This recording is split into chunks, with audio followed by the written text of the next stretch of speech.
The story of Newcastle United is an emotional one.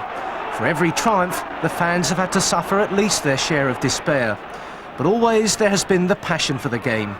Few clubs have prompted such adulation from their followers. No supporters cherish their heroes more. It's an action-packed story of a club where life is never, never dull. Newcastle United.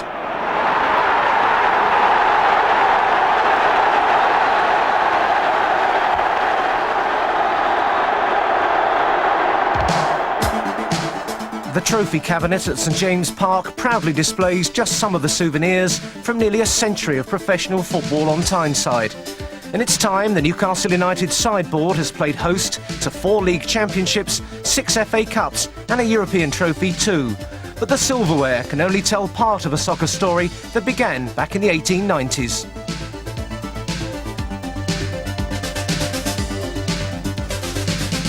The Victorian Newcastle of coal and heavy engineering. The city's elegant centre separated 2 football clubs, Newcastle East End and West End. In 1892 they merged to give the busy port a single team, Newcastle United. If the Tyne Bridge was to symbolise the city through so much of the 20th century, the early football teams set a standard the changing years would find hard to maintain. In the early 1900s, Newcastle had more trophies than bridges. In a 7-year period, United were crowned champions 3 times and reached 7 FA Cup finals. This was their first league title-winning side in 1905. It had been the goals of Jock Peddy that brought Newcastle out of the second division 7 years earlier. Peddy was the first of the great number 9s. Sadly, he was also the first of many terrace heroes to leave the club. Players like Colin Veitch, an accomplished scholar and musician, helped United dominate the Edwardian era. Jock Rutherford's pace and control accounted for many of United's important goals in this golden age. And there was Bill McCracken, a brilliant Irish fullback with a superb tactical mind. McCracken was so successful at playing the offside game, the league would eventually change the offside laws because of him. Those league titles may have established Newcastle as the country's leading side, but it was the FA Cup that caught the imagination of the Tyneside public. 3 times thousands flocked south to the Crystal Palace, only to see their beloved Newcastle lose in the final. But in 1910, United finally broke that duck at the 4th attempt.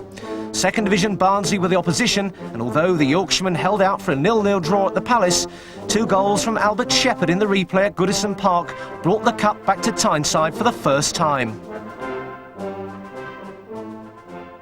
But 1920 saw a left winger return to his native north-east from Scottish club Morton. His name was Stan Seymour, and he would go on to become manager and chairman of the club. It was the start of his family's 70-year association with Newcastle United. In 1924, Newcastle's love affair with the FA Cup was to resume in a new setting, Wembley, against Aston Villa. It was the new stadium's first ever all-ticket match. Harrison Seymour scored the goals as the Geordies gained revenge for their cup final defeat by Villa 19 years earlier. One key signing converted cup winners into league champions. Hughie Gallagher became Newcastle's record buy in December 1925. He was among the very greatest of number 9s. 2 years after Gallagher's departure, Newcastle found themselves back at Wembley for their 7th FA Cup final. Mighty Arsenal were the opponents for a clash that will be remembered for one of the most controversial goals in cup history.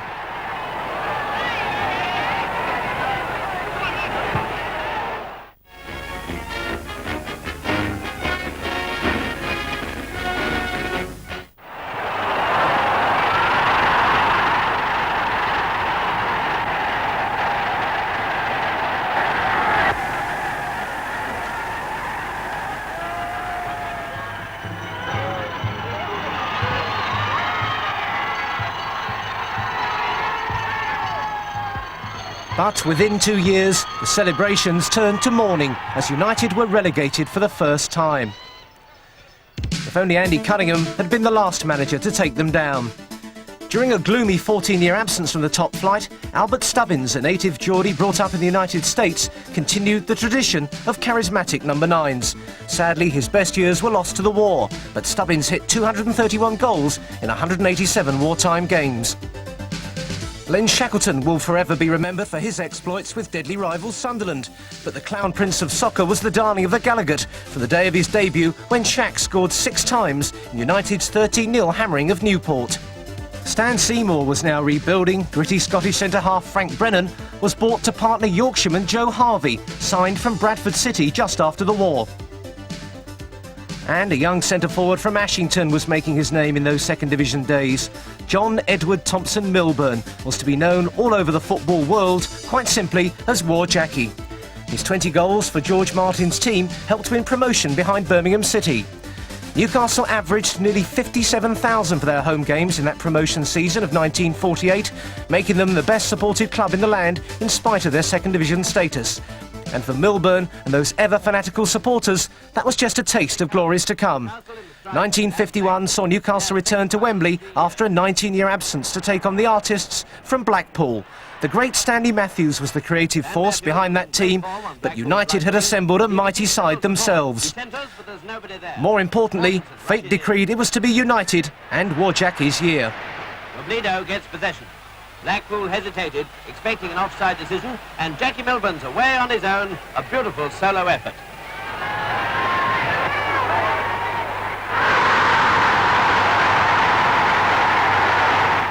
So far, the Royal Party had seen rather disappointing football. Surrounded, back heels to Milburn, who beat Farm from about 25 yards.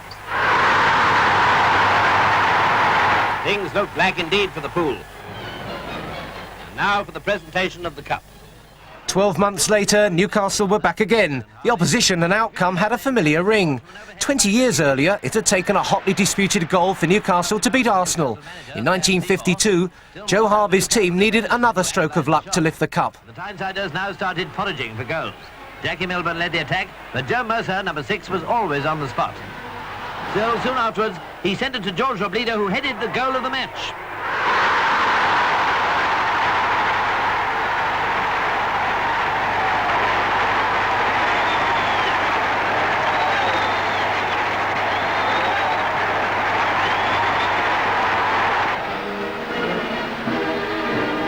Mr. Churchill was there to present the cup, and he presented it. Well, I'm very proud indeed to be taking this cup back to Tyneside for the second time in 2 years. Although Harvey didn't realise it at the time, 2 desperately barren seasons were to follow. By the 54-55 season, the United lineup had been given a new lease of life. Harvey had handed the captaincy to Scottish international Jimmy Schooler. There was Yorkshire miner Len White, perhaps one of the greatest players never to win an England cap. And at half-back, a man for the later pages of cup history with Sunderland, Bob Stokoe. You have no idea, Roger, how much opposition there was for a particular place. That's the big thing that has changed now. You come to a club like Newcastle, there would be at least 4 for one position, where now sometimes if you get an injury, you haven't got a player to fill it, where in them days there were a queue. The maximum wage was on, we were all on the same sort of money. I think there was probably more of a team spirit because of that. Nobody was getting anything. We used to go away a lot, travelling for special training, particularly during the cup runs, and it became always that little bit more of a family. I mean, from, 1940, the end of 48 season to 1955, we're actually without a manager. But there was that many good players that anybody could have picked the team in them particular days, because if somebody got injured, there was a choice of another 2 or 3. So that was why our situation was different, and I don't think it will ever happen again. And Don Revie kicks off. United reached their 10th cup final that season. The opposition, Manchester City, and their legendary German goalkeeper, Bert Trautmann. Len White took the kick, a beauty, and Jack Milburn headed through. Yes, Newcastle were 1 up with a goal in less than a minute. That was sensation number 1. Bert Trautmann, once a German prisoner of war in Britain, had a vitally important job defending the city's goal. He rose to the occasion magnificently. It was from one of these raids that a high centre from Hayes was headed in by Bobby Johnston for the equaliser.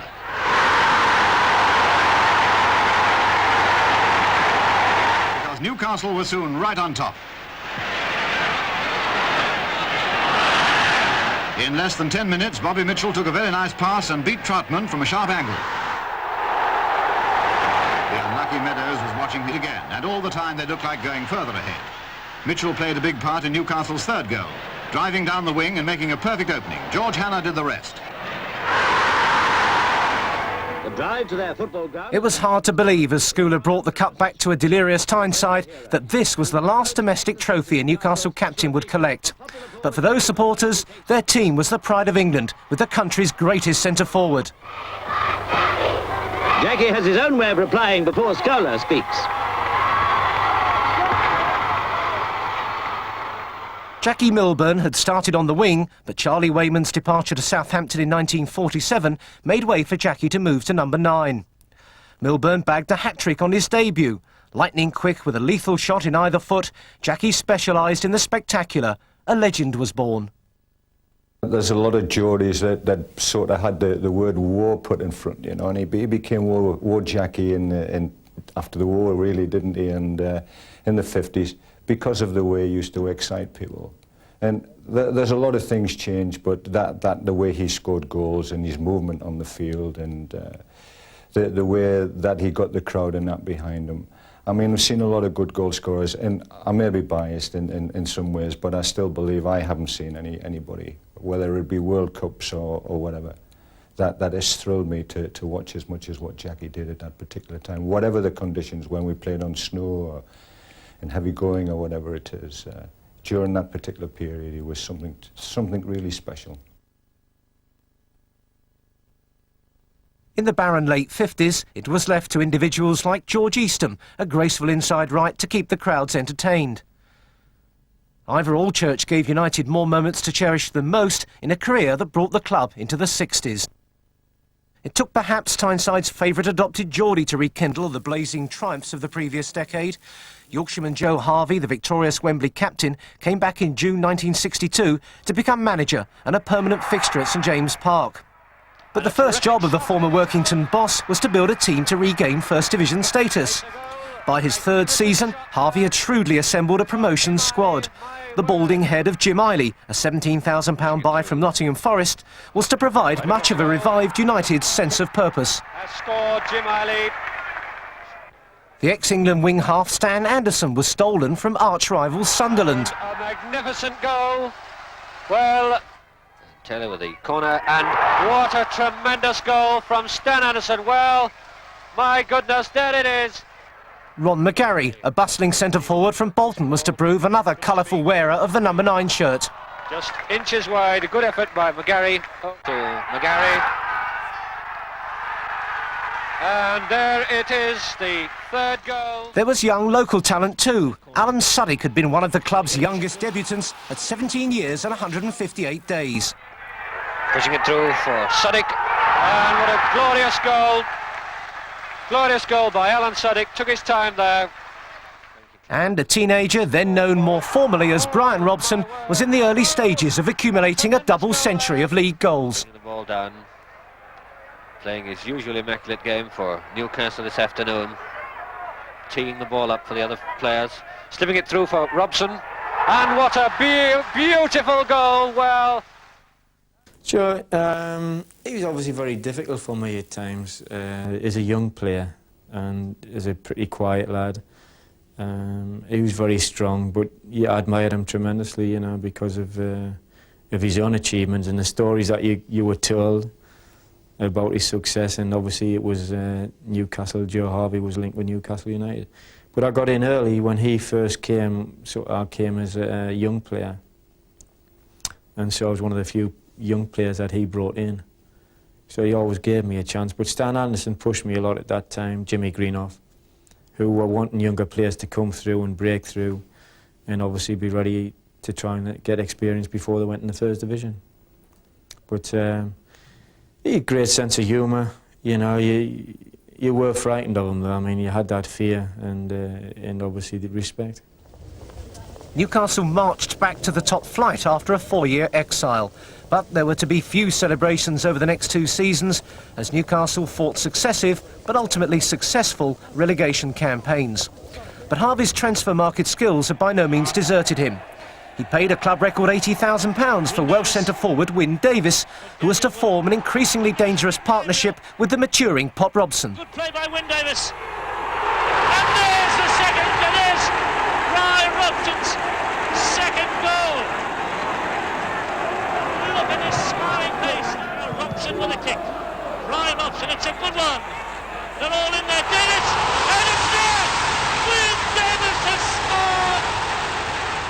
Wynne played particularly well at that time, and probably I would think at the best stage of his career. And I fed off him, and I got a lot of success through it.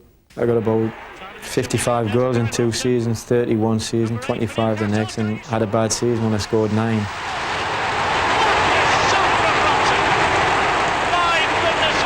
There's Tommy Gibb, Davis, and Gibb, beautiful running by Gibb. And there it is! There it is! Brian Robson has scored!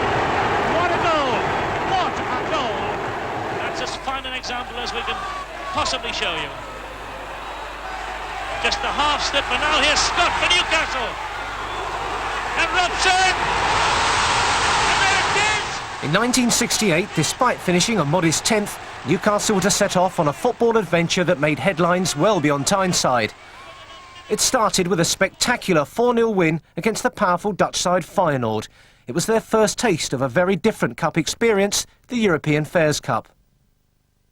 We didn't really realise what we're doing then. We were actually making history for Newcastle United. But again, it was like almost like playing in the Anglo-Italian Cup at the time. It was the same sort of feeling about it. We didn't think it was that, at least I didn't think it was that important to the people. Having said that, must have been a bit naive as well, because there was 50,000 people turning up every home game. And I remember the first game against Feyenoord, I think it was the Geordies' way of saying, right, we're now going at the big time, we're going to support you to the hilt, which of course they did, because I don't think there's ever been a team who got into Europe, got such an immediate reaction from the fans as we did at Newcastle. Those fans positively revelled in the novelty of continental football. They travelled to Rotterdam for the second leg, confident they could sit back and enjoy the scenery. But United were about to undergo their first lesson in the European game. They needed that 4-goal cushion as the Dutch showed their true worth. Newcastle were pleased to escape with a 2-goal defeat, but the bandwagon was rolling, and as their own chairman said, Newcastle were daft enough to go and win it. Sporting Lisbon were disposed of by a single goal at St James after a 1-1 draw in Portugal. The goals flowed in the third round against the Spaniards from Real Zaragoza. It proved to be the 2 United scored in the first leg that were crucial. A 2-1 win at St James meant 8 were shared, but the away goals rule saw the Magpies fly on. The atmosphere and incidents that happened, when you remember, I think it was Sporting Lisbon, just about 5 o'clock there was a snowfall. And there was about 2 or 3 inches, and I mean, they hadn't seen snow. They came on the pitch and they had stockings rolled on their hands. I mean, they were frozen, and I mean, I think we ended up winning that game. Just incidents like that, and obviously 55,000, 60,000 people in here. It just, the whole stadium took off. I think I scored a goal after about, I think it was my first touch of the ball after about 2 minutes. The players just lifted, and it's fantastic, fantastic atmosphere. Actually, it was another Portuguese side, Vitória Setúbal, who slid to a 5-1 defeat. But no mistake about the young Robson's 2 goals. The semi-final against Glasgow Rangers will always be remembered for the hordes who invaded the pitch when Newcastle went 2 up in the second leg. But they couldn't stop United marching into the final. 60,000 crammed into St James for an unforgettable first leg against the Hungarians, Újpest Dósa. Gibb with the kick. Wynne Davis got a real chance. And it's there! A goal! Moncur again for Newcastle. Keeping this defence under pressure all the time. Moncur. And goal! His second goal!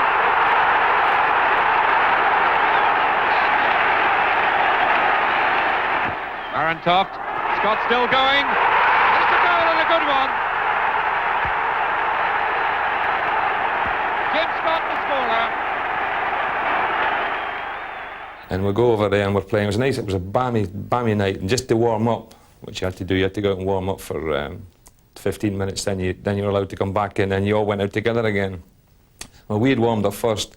Joe had been watching the opposition warm up, and he came in the middle of the dressing room just before. He says, "Hey, these lads don't have to look red hot." What? He says, "They're knocking 50, 60-yard passes straight to the feet." He says, "And they're sharp, very, very sharp. We've got a problem here." And we were sat there 3-0 up. That was Joe. We went out, and sure enough, as the story goes, we got well hammered in the first half, and it could have been 4 or 5-0 at half time. Anyway, when we come in, eventually we get in at half time, and Joe's not to be seen because he's had to make his way from the box, or at least the stand, Eventually he comes in, by which time we are sat in the dressing room, and I'll never forget the sweat was just dripping on the floor. Our heads were bowed. It was then, we were still leading, what, 3-2, wasn't it? And Joe came in, eventually, smoking his cigarette, charges through the door, and we were all sat heads down, and I said to Frank Clark, if ever we needed a bit of help from the gaffer, now is the hour. Joe came in, his first words, what's the matter? Well, what's that effect?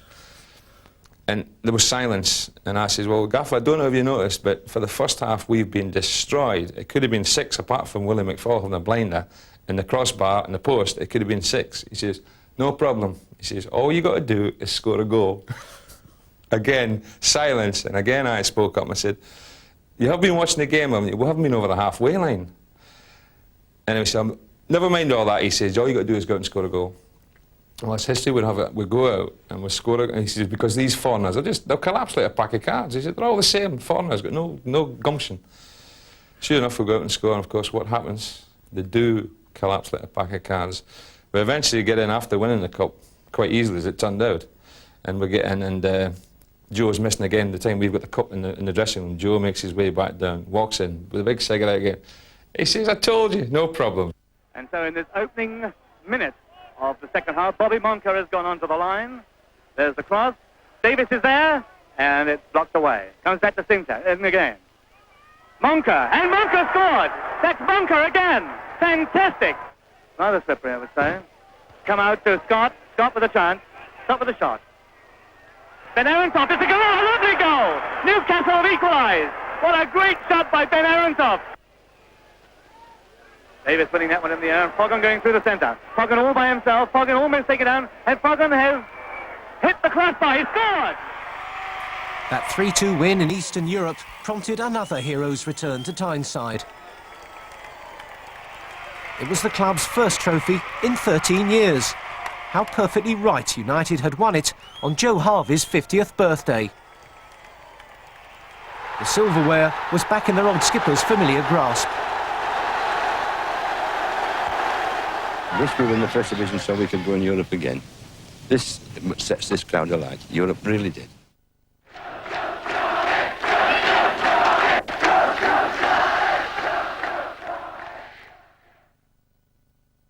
In 1971, a brash 21-year-old centre-forward came north to Tyneside. In another inspired Harvey transfer deal, the era of Supermac had arrived, and in style. The opening Saturday of the season, we were away at Crystal Palace and we got beat 2-0. On the following Wednesday, we were at Tottenham and we drew 0-0. Things were starting to get a bit better. And then on the Saturday, we were at home to Liverpool. And it was one of the most fabulous atmospheres that I have ever experienced in my time in football, and certainly it was the best that I'd ever experienced up to that moment in time. And I remember that we got the penalty. I think it was David Young who had been taken down. We were already a goal down from an Emlyn Hughes shot, and that was the chance for me to not just break the ice, but to create the rapport with the terraces. There was a silence booming out from the terraces, and I realised as I put the ball on the spot that this was one great, glorious chance to make it with the people of Tyneside. And all of a sudden, the crowd got behind the sides, and I watched the side, the chests expand, and they became much better players, and we played some great stuff and got to a position of 3-1 up. I happened to score another couple of goals, but they were good all-round team efforts. McDonald with the chance to make it that. There it is! And McDonald scores his second. Tudor going forward in the middle. Now McDonald, chance! Oh, what a goal! What a goal! It's a hat-trick for McDonald. I felt that I understood then what Tyneside was all about. It needed somebody to stick the ball in the net, and it thrived on that. And of course, I in turn thrived on actually doing it for them. Tudor. McDonald, it's in!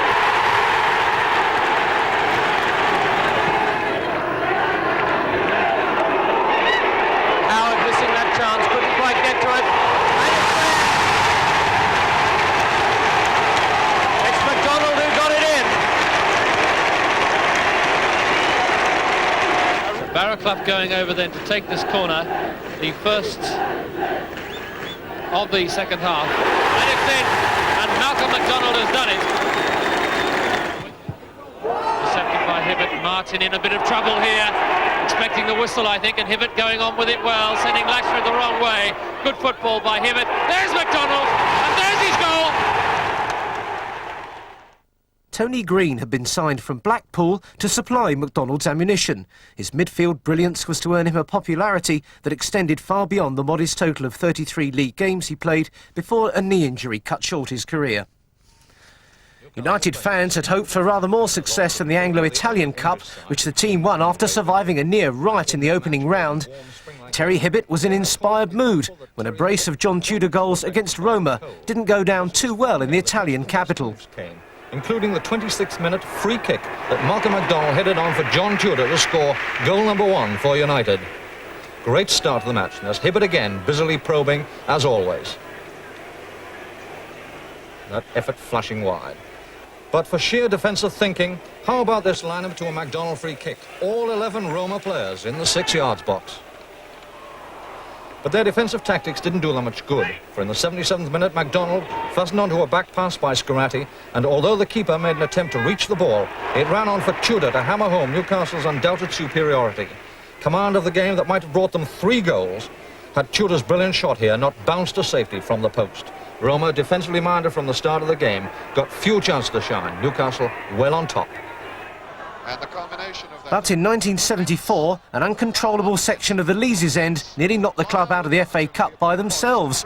Newcastle had battled their way through to the 6th round, but when Nottingham Forest took a 3-1 lead at St James Park with a disputed penalty, it was just too much for some so-called fans.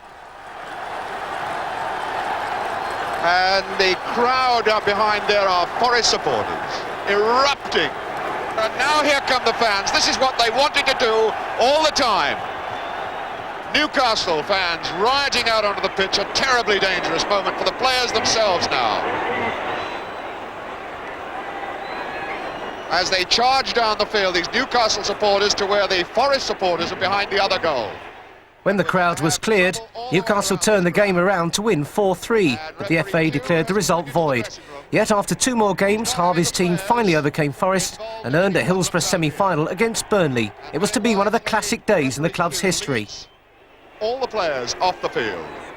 Burnley in the first half absolutely murdered us, and we were penned inside of our own area and found it very difficult to get out. And the second half started off quite similarly to the first.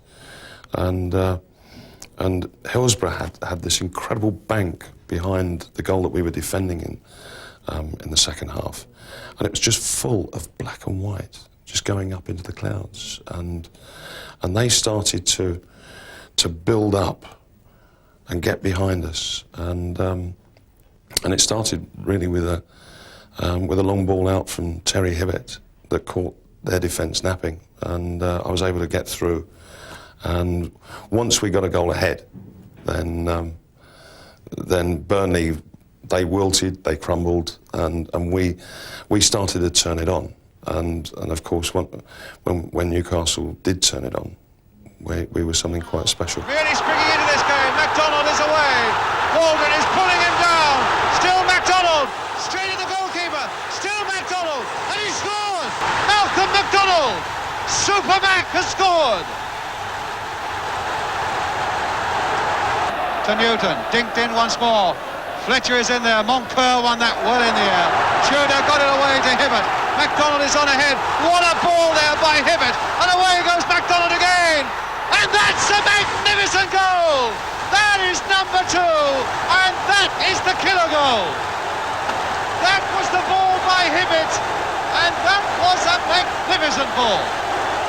McDonald doing the rest superbly. Not only a great victory, but achieved in great style. a display that reflected the manager's unique character. I think the best way I can explain Joe was after we had beaten Burnley in the 1974 semi-final at Hillsborough. The agent that was handling the press agent, he sat down with Joe on the bus going back to Newcastle, and he said, "Right, Joe," he said, "I'd like to get your opinion on all the players." He said, "Tell me about Jimmy Smith. He's a bloody good player. Tell me about Malcolm McDonald. He's a bloody good player. Tell me about Terry Hibbett. He's a bloody good player." And that was basically Joe's philosophy. Put as many bloody good players into the 11 as you possibly can. And if you might not win things, but by heavens, you're going to create a very entertaining time for all the supporters. And we might not have won things, but I think that we were one of the most entertaining sides in the country at that time. There were games where we could be awful, absolutely awful, and then for some unknown reason, the very next game we would be so good that we were virtually untouchable, and we were just as likely to lose 5-0 as win 5-0. But I think some of the football that was played during those 4 or 5 years was tremendous, and it was all down to Joe enthusing about good players and saying to good players, be better, go out and do all the things that you know you're good at. Yet on the big day itself, they did just the opposite. It was a total disaster. And that's it! A backheader there by Toshak now. I think it was probably some of the worst football that's been played in any cup final in this century.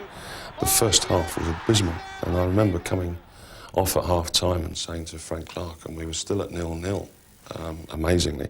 Liverpool had been almost as bad as we were, and I said to Frank, we've got to win this game because there is no way that we can play as bad in the second half as we did in the first. And this was the ridiculous thing about Newcastle. We actually went out the second half, and it was the worst 45 minutes of football that Newcastle had ever played in the time that I was there. And I don't think Liverpool played that well, but they finished up taking us 3-0.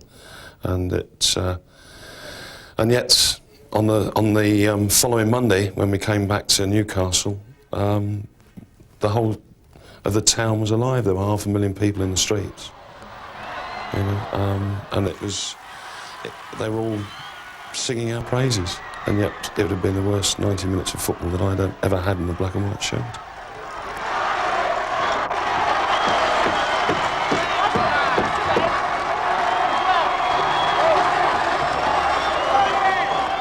The fluctuations of that Wembley campaign were mirrored the following season. But when Newcastle were up, they really were.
The fans' only taste of success came in the Texaco Cup, a somewhat less than four-star competition which the club won for the second year, overtaking Southampton, who held a single goal advantage from the first leg.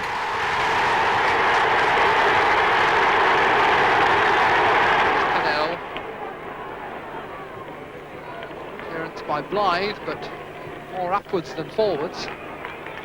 Tudor's header. Bruce.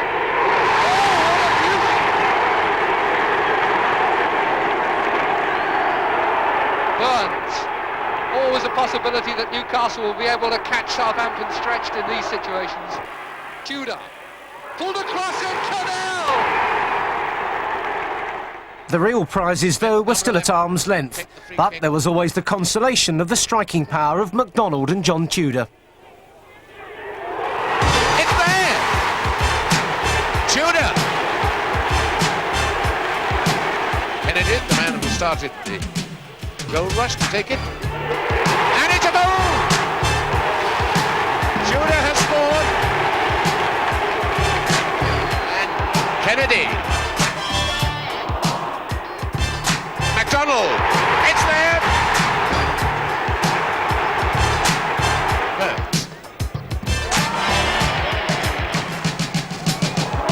Tudor, and he's done it! Number 7, Burns. MacDonald, 2-0!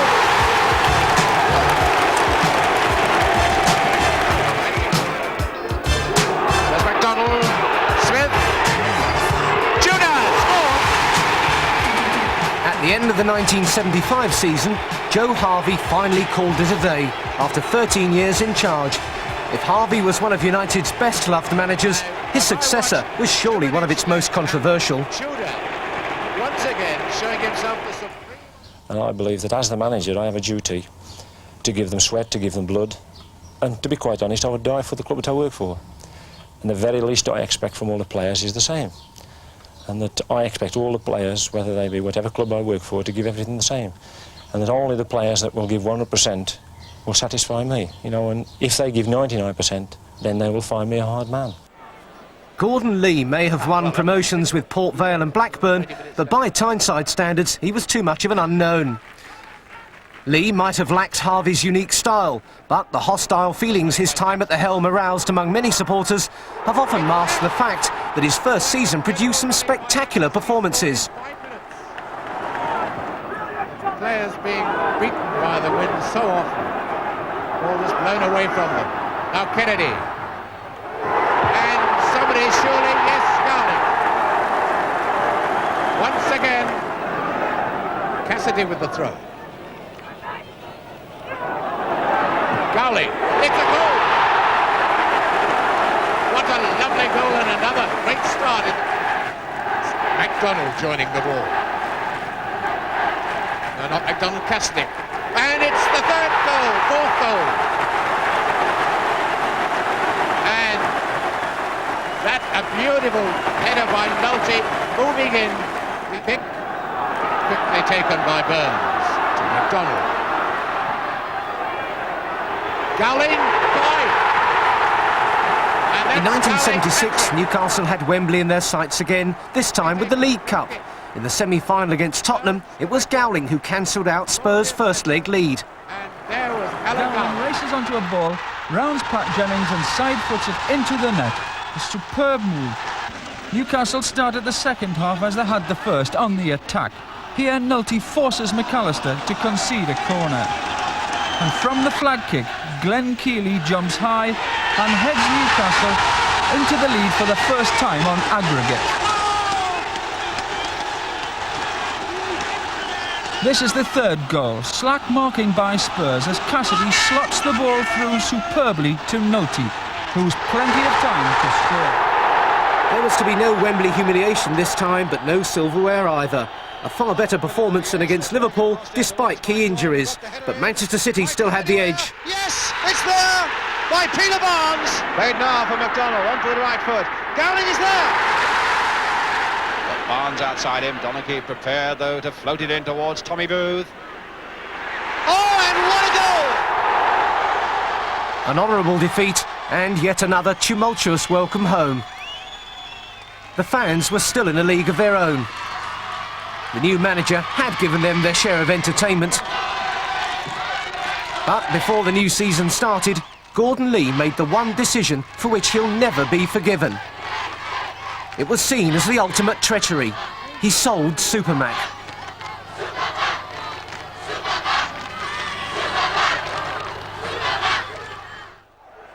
In typically unpredictable Newcastle style, though, the team never looked back. Lee and his side, with no stars, had rocketed to third place in the First Division. Good one! He's done it! 2-2! Oh, what a goal! Then, just as unexpectedly as he'd arrived, Gordon Lee bailed out. He quit for Everton, leaving behind complete turmoil. There were a lot of people that may dislike me. And I think perhaps the people that do dislike me are the people that, if I say things which I believe to be right, then it might hurt people. But likewise, it comes back to me. And that. But I think that in any football club, there's got to be a certain amount of unity. And whilst we did have our differences of opinion in the boardroom, we had them in the playing with the players as well. But by and large, you know, in their way, they love the club, and I'm quite sure everybody else loves the club. And I only hope that the future's good for them. It was the players themselves who took the lead in who should succeed Lee. Local lads who've probably been at Newcastle United the longest. We're a little bit upset. They threatened a walkout unless the job went to a former school teacher and coach, Richard Dinnis. Player power eventually ruled after a sorry episode that did nobody's image any credit. But the team carried on Lee's work as Dinnis took Newcastle to 5th in the league and back into Europe with the UEFA Cup.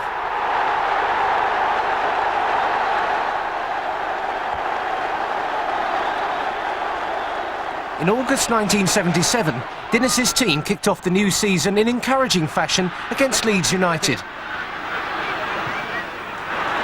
Oh, a great one and a goal! And it's scored by Mickey Burns. Teed up. Craig, now Kennedy. That's the second goal! It's James Park Raw at the last minute, trying to snatch the winning goal.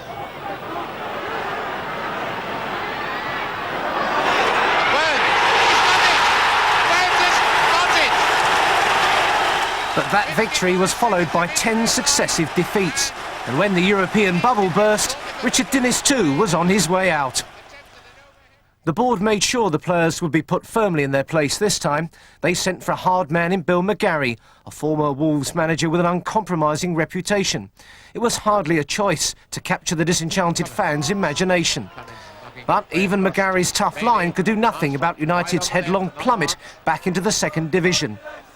It was even a season that marked the passing of the Lees' End, the favourite haunt of generations of diehards. Morale was rock bottom. The ball pushed out. McGarry's rebuilding process saw him bulldoze his way through the existing squad and relay a completely new foundation. By far his most successful deal saw Peter Withe move north from Nottingham Forest for £200,000. It was a number 9 signing any United manager could boast about, as the extrovert, wholehearted Scouser proved a real crowd pleaser. That was a clever one. Hooping it away. Oh, and now a chance for Withe. He scored it.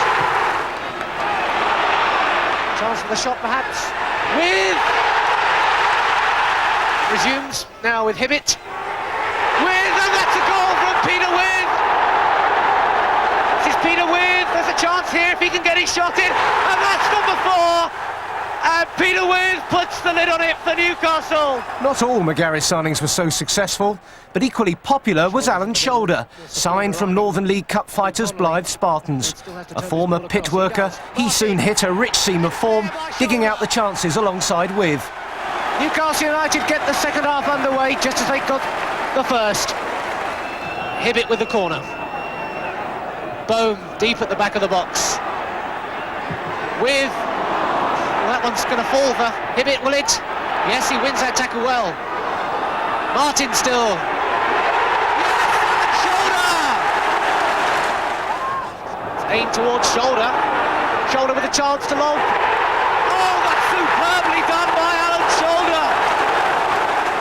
By McGarry's third season in charge, he looked to have got it right.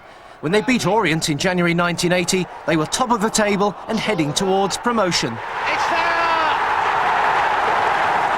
At last, the breakthrough!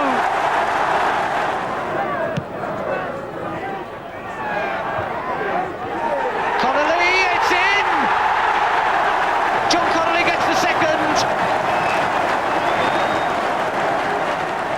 But Newcastle collapsed in the most dramatic fashion, winning just one game in the last 16.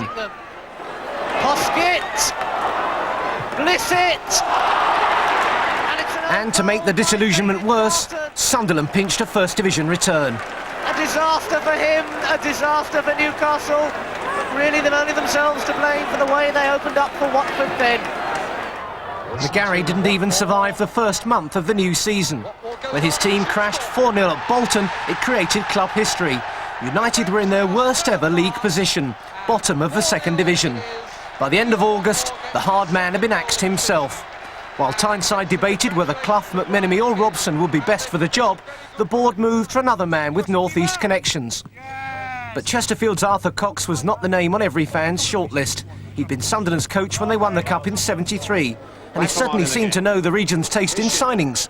He spent more than $200,000 on Mick Harford from Luton, who went on to prove a far more impressive goalscorer than United fans ever really saw. But far more of a hit in that daunting number 9 shirt was Everton's Imre Varadi. The pacey, live-wire striker hit 20 in his first season. The mistake by Bolton, and Varadi was straight in there. The real emerging talent, though, came from the comparative backwater of Towlaw Town. Chris Waddle was a former sausage seasoner who looked an ambling, almost shambling figure. But could he play? Here goes Waddle, he's still got it. Good effort, Waddle again, just wide. He's trying to get it back for Newcastle. Martin was there with a little touch. Keegan, Waddle, he scored. That's the goal Chris Waddle wanted on his return to the team. There was rebuilding off the field too. As the Lord Westwood era came to an end, Stan Seymour Jr. took over in the boardroom. The new chairman was to show so much of his father's appetite for success.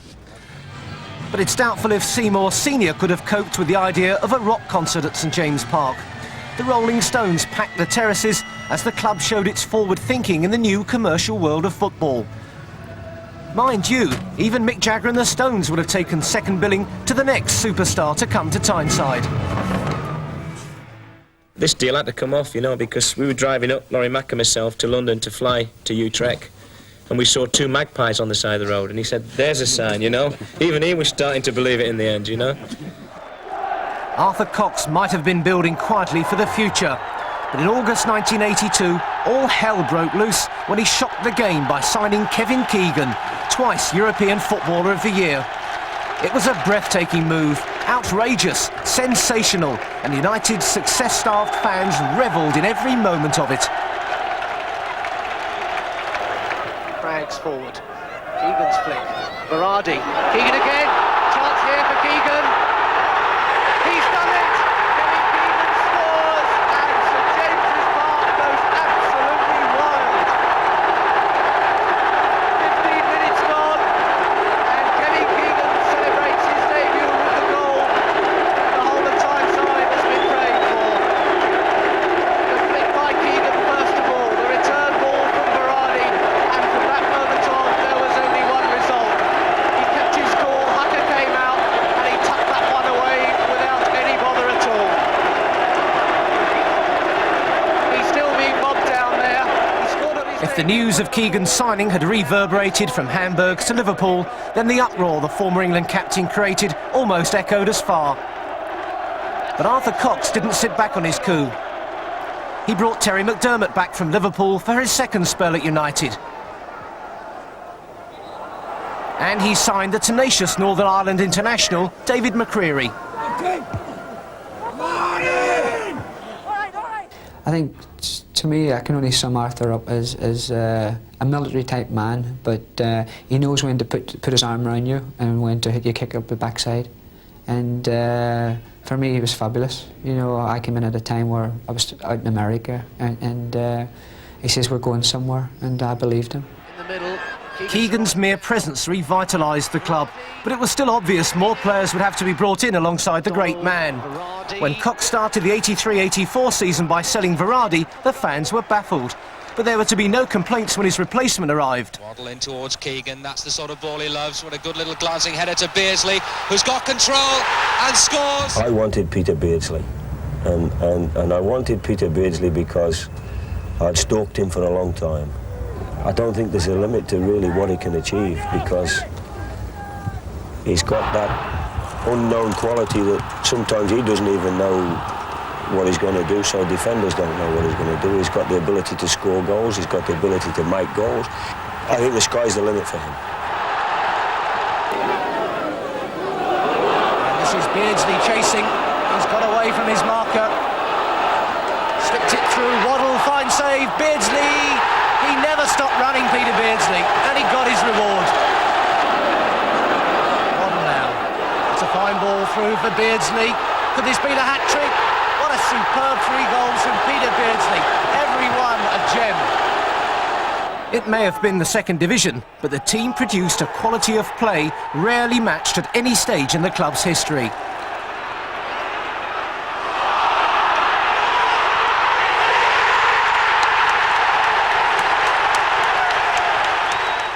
Chris Waddle was just one of the players blossoming under the Cox-Keegan influence.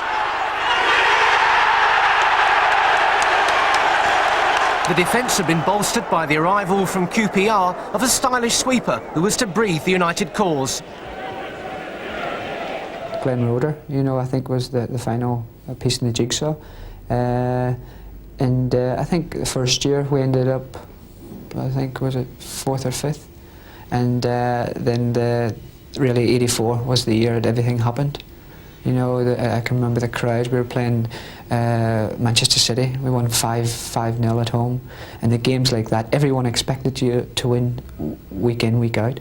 And to go out there as a player, you knew that once we were going to score goals, but maybe we could concede a few, but we were definitely going to score goals. It was a great time to be a Newcastle fan, all right. And Keegan scores and makes it look so simple. 1-0. Free kick hit deep. Beardsley's made the run and picked it up. Keegan bursting through. Waddle, what a neat move. Finished off so crisply there by Chris Waddle. 2-0. So Alan Shoulder with this penalty. And Carr saved it, and Poskett, and Carr saved it again. A marvellous double save that from Kevin Carr. Well, may the crowd applaud. But now it's Waddle breaking for Newcastle. McDermott, Keegan, this is a good move developing. And McDermott again, Beardsley.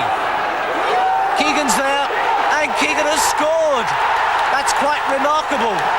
Straight from the penalty save, Keegan's made it 3-0. Waiting for someone to make themselves available. It's Kenny Wharton who's making the overlap. Beardsley, still Beardsley, and Peter Beardsley makes it 4-0 to Newcastle with no problems.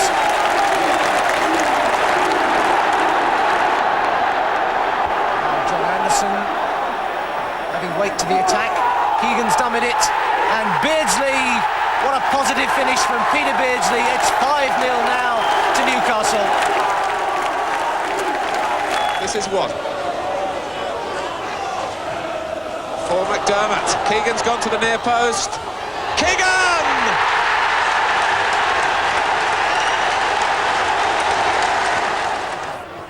Beardsley. Beardsley again. Brilliant goal! Well, that's a marvellous goal by Beardsley. Waddle. Glorious flicked in from Keegan. Now McDermott. McCreary in there. Didn't fall for him, but it might now for Truitt. Now for Keegan. Brilliant save. There goes Wharton. McDermott. And then for Waddle. With time to set himself up for the shot. McDermott.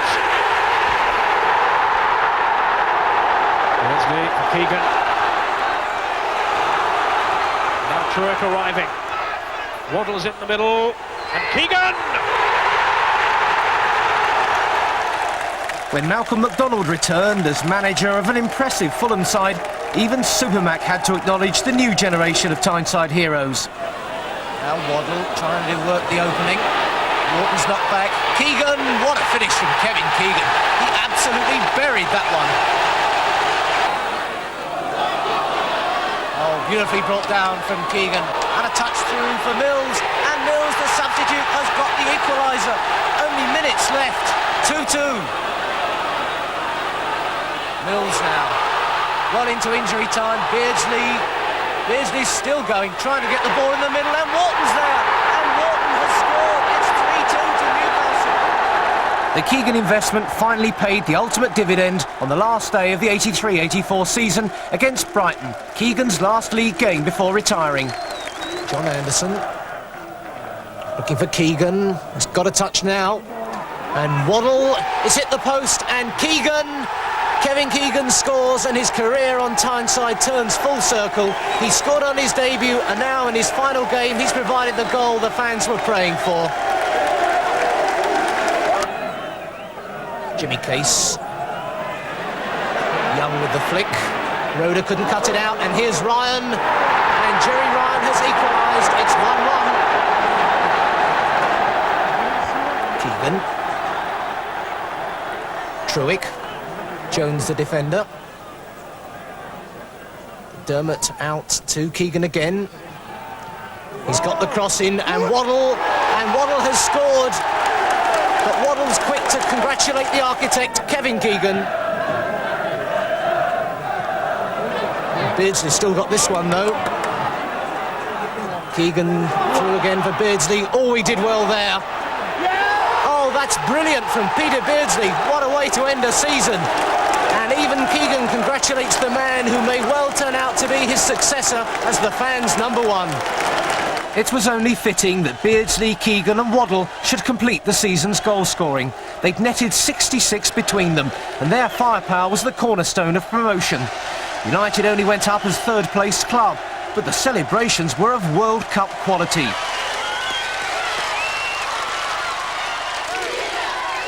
Tyneside decided War Kev needed his own personal leaving party. Only Liverpool would do for such an occasion, as Keegan's career turned back to where the real success had started. 36,000 saw a 2-2 draw, but the effect Special K had on the city of Newcastle upon Tyne seemed to touch everyone. Keegan had been an inspiration, an international quality talent with a fanatic's commitment. A grafting superstar who'd given the fans the glory they'd yearned for. His departure was stage-managed with a touch of Hollywood. The fireworks, a helicopter, a unique Newcastle experience.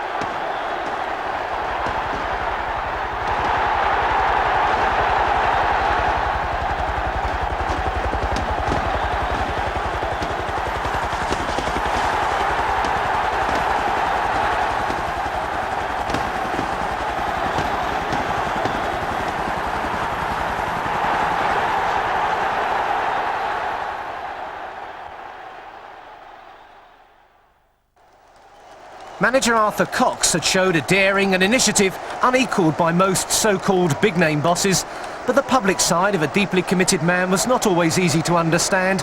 Unbelievably though, within weeks of leading United into the First Division, Cox made a startling announcement. I resigned. I don't like the word quit because I've never quit anything in my life. I resigned on a matter of principle. What was that matter of principle, Arthur?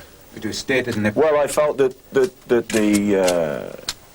board had not appreciated what had been done and had not acted in a right and proper manner, which was to negotiate the contract, possibly even as quickly as what the first contract was negotiated, which was 5 minutes.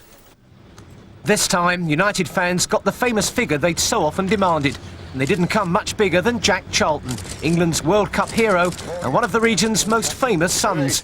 A Geordie right down to his boots. He'd been a reliable and successful manager with Middlesbrough and Sheffield Wednesday, though not exactly flamboyant. Big Jack kept Newcastle solid, consolidating well in mid-table, and there was always Beardsley and Waddle to watch.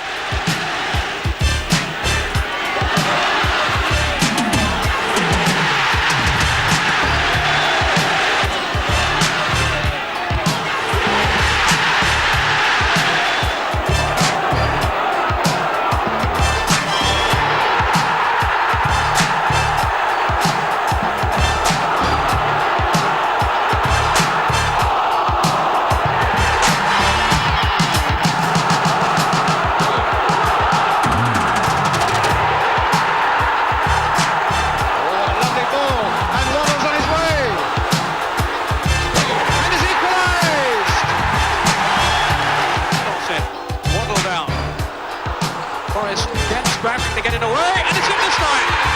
Waddle's got it. In the air from Wharton. Disconcerted Moran. And Beardsley. A clinical finish. Transfers dominated at this time, but much to the fans' bitter resentment, the Stars were leaving. Charlton sold Waddle to Spurs, and when the crowd turned on Jack, he followed him out the door. If I've done it wrong, I'm sorry. I think I did it right. I think time will show that I did it right. But if you had been doing it right, surely you should have stayed on to prove the way you were doing things was right. Because there's a split. There's a split at Newcastle now, and that split will be there a long time. And if it happened again, I don't need it. You know, I thought I was wanted here. When I found out I wasn't, I told him when I came, you know, the day you don't want me, tell me, and I'll leave. And I did. If loyalty to the cause is a major requirement for management, then Charlton's successor was the most qualified candidate in the club's history. Willie McFall brought back memories of the Fairs Cup glories in much the same way Joe Harvey had revived Wembley emotions. Marsh's deep cross, Bell! However did McFall get to that one? Bell's header, and again McFall meets it. The popular Ulsterman had topped 350 games, and the coach's easier approach soon brought the best out of the squad. His appointment, at first temporary, was soon confirmed. The team seemed ready to take off, especially when Peter Beardsley became Newcastle's first England international since Malcolm MacDonald. But the former Carlisle striker would also follow the road out of Newcastle. McFall couldn't keep him, the lure of champions Liverpool irresistible. It was another 1.9 million in the bank and another gaping hole out on the pitch.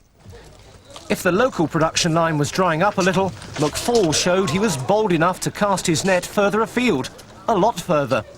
No English club had gone to Brazil before, but the love of a big signing was in the blood. Enter Mirandinha, an international from Palmeiras, whose passport was about to get a Geordie visa. On September the 1st, 1987, Mirandinha made his debut at Norwich.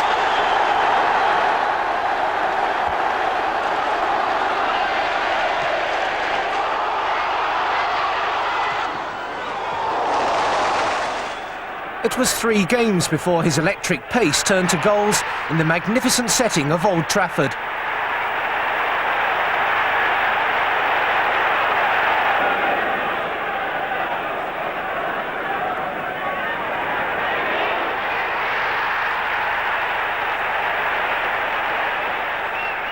In Paul Goddard, the Brazilian had a striking partner whose consistently high level of performance earned him more popularity than his respectable haul of goals. But the crowd's favourite by now was Paul Gascoigne. If Gazza hadn't been wearing the black and white shirt, then he would have certainly been standing on the terraces alongside the thousands who adored him. A product of the club's victorious youth team, he was cheeky, he was a bit chubby, and he was brilliant.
Was Newcastle's ultimate local hero. Tyneside seemed the perfect stage for him to perform his brilliant repertoire. I think it's more to do with the manager and the coach and the players encouraging all the time. I don't think anywhere else in the country where players, older ones, are giving the young players encouragement like they do to me, and it's really showed in the last couple of months. Newcastle finished the season strongly. Only 2 defeats in the last 11 games promised well for more progress.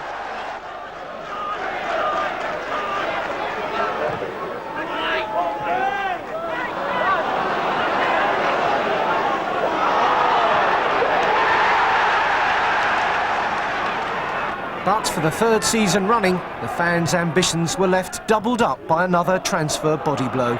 This time it was their beloved Gazza, the real folk hero. Months of speculation and debate ended with Paul's precocious talents travelling south to join the other emigrant, Chris Waddle, at Spurs. The £2 million that Paul picked up was no consolation to the supporters, but the money was at least reinvested. £850,000 went on Wimbledon's cup-winning captain and goalkeeper Dave Besant, as not just the new stand was under construction. Besant's Plough Lane colleague at centre-half, Andy Thorne, was to follow for a similar fee. That's better, that's just a little further forward. Another £600,000 went on Bradford City's dangerous forward, John Hendry, while Hearts' high-scoring striker John Robertson crossed the border to complete a multi-million quartet. Hendry's first goal for the club set United on their way to that much-prized achievement, a win at Liverpool. Mirandinha hit 2 as Middlesbrough were dispatched 3-0. But these were the only 2 wins in the opening 15 games of the 1988-89 season. The body of the team seemed to be rejecting the transplants. It proved the sad end for Willie McFall's 22-year career at St James's Park. The harsh world of football can have little time for sentiment. Newcastle's First Division collapse only fuelled the off-the-field battles which raged alongside the fight for survival. And it is a fact the Magpie Group was formed from a powerful nucleus of wealthy local businessmen. It launched into a prolonged campaign against the board of directors. Their leader, John Hall, the multi-millionaire entrepreneur who had inspired the building of the Metro Centre shopping complex, was on collision course with Gordon McKeague, the new chairman with his own Newcastle family pedigree. It was hardly the background for a relegation battle. Queen's Park Rangers' much-respected leader Jim Smith took the reins after an embarrassingly long search for a new manager. The Bald Eagle had a wheeler-dealer reputation and certainly lived up to it. The changes were almost daily, as Newcastle at one time contrived to trust their fortunes to a Brazilian-Danish striking force. And Mirandinha has scored! A sensational start for Newcastle. 3 minutes gone and Mirandinha does it.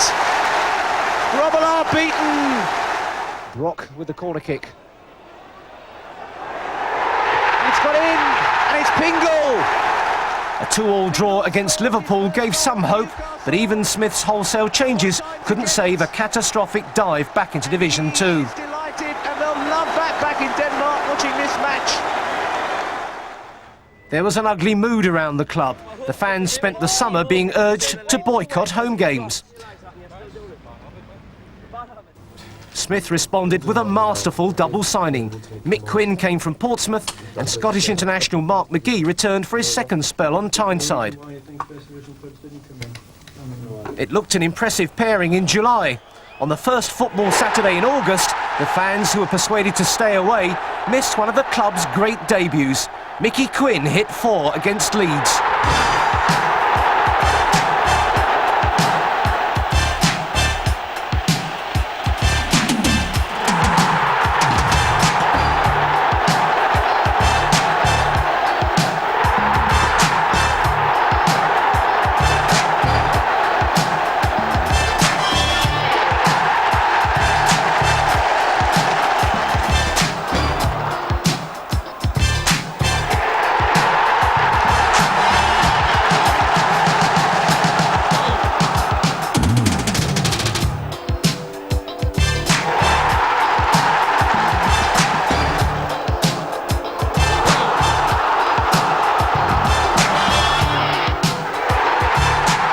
Famous number 9 shirt had done it again, and it fitted the irrepressible Scouser to perfection.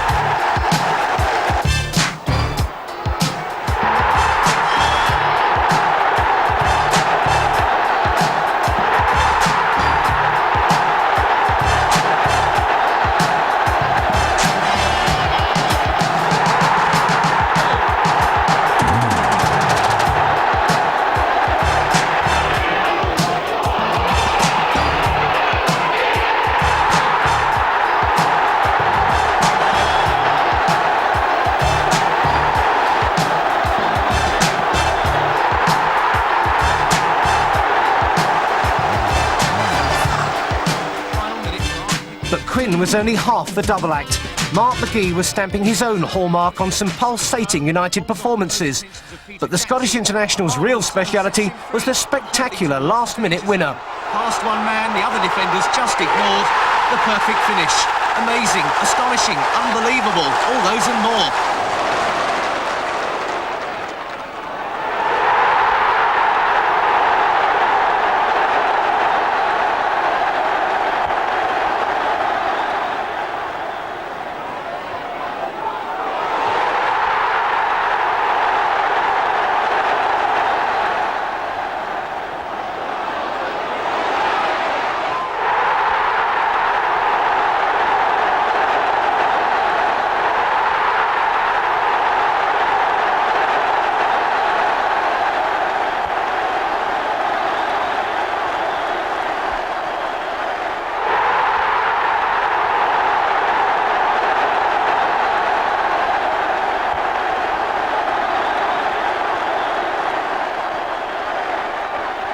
Jim Smith hoped Scotland's World Cup captain Roy Aitken, a £500,000 signing from Celtic, would be the final brick in his total reconstruction.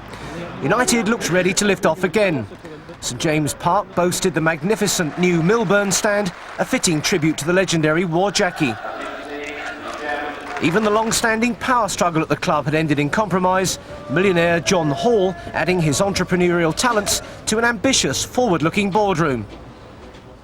But an instant return to the first was to be denied in an astonishing climax to the season that centred on a private north-east sideshow. United could still clinch automatic promotion when they travelled the short distance to rivals Middlesbrough. A defeat for Middlesbrough would have sent them crashing from first to third in successive seasons. But never predict a north-east derby. First time effort, and it's loose, and Slaven wraps it up for Middlesbrough. Back at St James Park, a giant screen relayed the agonies of a crushing 4-1 defeat. The Borough had saved their second division lives, but in the process had sentenced United to the playoffs. An amazing 14,000 fans had watched the TV horror show, another astonishing testimony to the fanatical Tyneside support. The dejected crowds trooped away, knowing their team had finished 6 points clear in third, but still had to face a two-leg semi-final that turned into their worst nightmare. It was to be the old enemy Sunderland who, after a goalless first encounter, crossed the Tyne and snatched their place in the first ever playoff final at Wembley. The ultimate irony came when Sunderland eventually lost to Swindon Town, but still won promotion after the Wiltshire club had been controversially demoted for making illegal payments. It could only happen on Tyneside. But whatever the fortunes have been for Newcastle United, the club has always reflected the very heart of a proud and resilient city. The northeast of England has always considered itself the hotbed of soccer. Football's fiery passions will always burn fiercely on the terraces of St James Park, thanks to the devoted fans of a very special club, Newcastle United.